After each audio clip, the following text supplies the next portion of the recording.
Hi guys, here's my first day journey at San Juan, LU.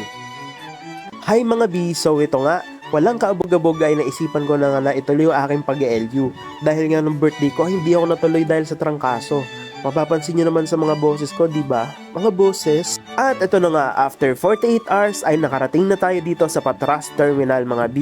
Malapit pala to sa SM Santa Mesa. Hindi ko alam yung exact location niya, pero i-google map nyo na lang. At ito na nga, bibili na ako ng ticket worth 600 plus. Ito na nga, nakasakay na tayo sa bus mga B.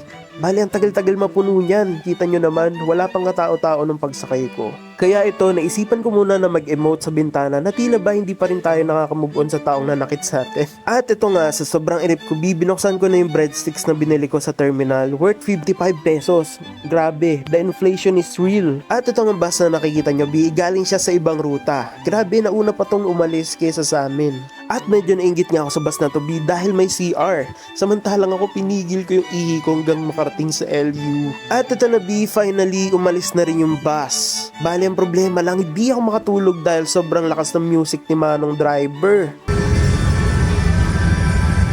At iyon nga nakatulog naman ako at least isang oras. So ito, konting kembot na lang parating na tayo sa San Juan. At ito nga nakababa na tayo ng bus at ito, naglalakad na tayo papunta sa ating homestay na tutuluyan.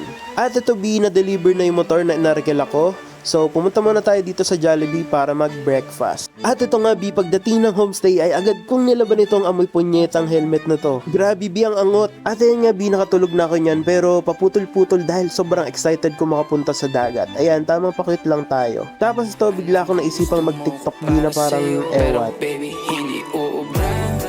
Kahit lumuha ka, pasensya kung ganto. Ako't hindi tulad ng iba. Baby, dito love story. I'm sorry kung... Then ito sinet up ko na nga yung aking tripod at tinignan ko kung okay naman yung aurahan natin.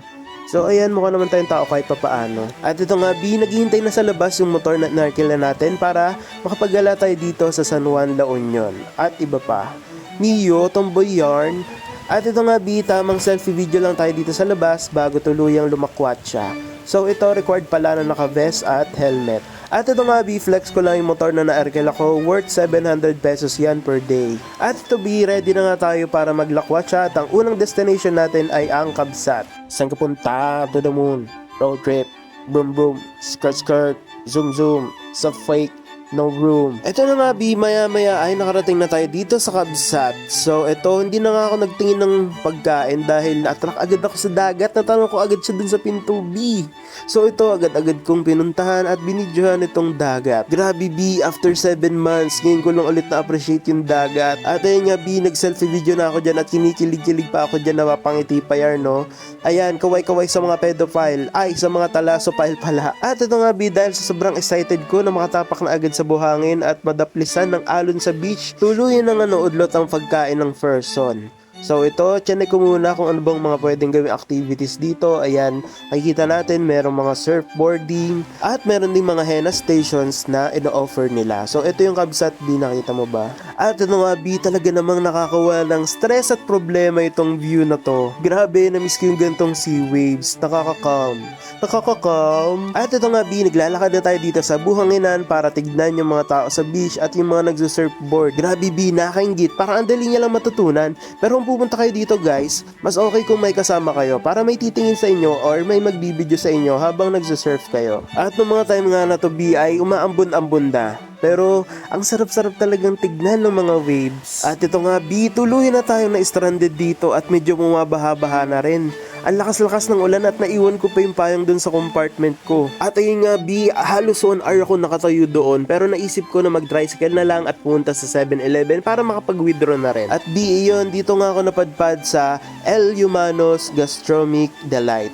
So marami silang food stall dito at sa taas nito may bar, yung Rapture. At ito nga napili kong pagkain, igado at coffee.